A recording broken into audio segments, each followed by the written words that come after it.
Are you familiar with the concept of a man cold?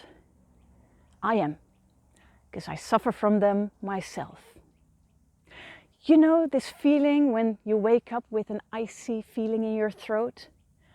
Those mornings when it feels like your tonsils are grating liquid air and someone is blowing up a balloon inside of your head. Those mornings when the most horrific thing is to crawl out of the warm cocoon of your bed and into the merciless hostility of a cold floor, shivers, and this excruciating ordeal of an upright position. Those mornings when the only comforting thought is to wallow in self-pity because you have a cold. And I had a cold. It was no COVID, but it felt like it was the end of the world. Surely everyone would agree with me. Except Harry. Harry is my best friend, but he's not great in these things. I tried to talk to him about my severe physical discomfort, but he looked like he really had no idea what I was talking about. I felt misunderstood. And Harry? He just got up and walked away, limped away. He limps because he has a hunchback and crooked legs. He has this disease that makes his bones fall apart, you see.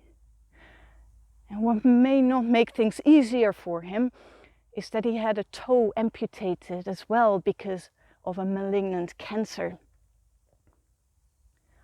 But I talk about physical discomfort. Harry never complains.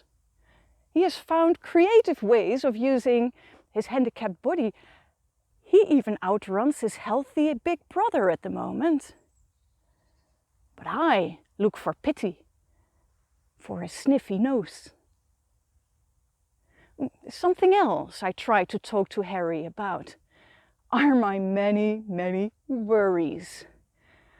My basement got flooded and now I'm broke. What if a tree lands on my house tomorrow? What if I lose my job? Man, if it's not that man cold, it's all these worries that keep me up at night. So I asked my friend Harry, please tell me everything will be okay, will you? But no, this time he pulled his cheeky face on me and tried to make me play catch with him. With his broken body, he hobbled through the room trying to make me catch him. By the time he got tired, he sat down, blissful look on his face. And then he got something to eat. It looked pretty disgusting, but he just swallowed it whole without chewing. Yeah, well, what would you do if you've had all your teeth pulled after a severe gum infection? But then the big drama arrived. My breakup with my love. Man, I couldn't stop crying. My entire world was tumbling down on me. And Harry was one of the very few friends who stuck around through all this wailing. On one of the many occasions that I drowned my friend in floods of tears, he just looked at me and he made me realize that I wasn't the only lonely one. He made me think about how he was pulled away from his mom when he was 13 weeks old. Poor Harry. Now, that might be a good explanation for why he looks like he's crying all the time. But no, my friends, that is because he's lacking a tear duct in his right eye.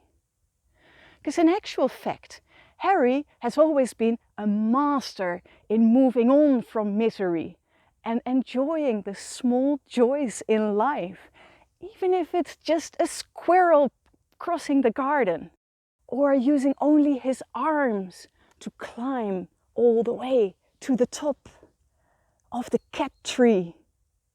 Yes, Harry is indeed a cat. He's only 6 years old, but he has been through more ordeals than most therapists' patients. But he's the happiest chap I know. Whatever happens, he just carries on, is enjoying, sees the beauty of today, and is oblivious to the day of tomorrow. He's found this fantastic way of dealing with all his handicaps and disabilities, stronger than his brother right now. I mean, talking about resilience, talking about joie de vivre, talking about spiritedness. On many occasions, this little cat managed to lift me up. Man, I wish I could have that level of resilience. I wish I could have the Harry level of happiness. In a way, I think many of us can learn a lot from a handicapped cat. So whenever you think you're dying of a man cold, don't forget to feed the cat.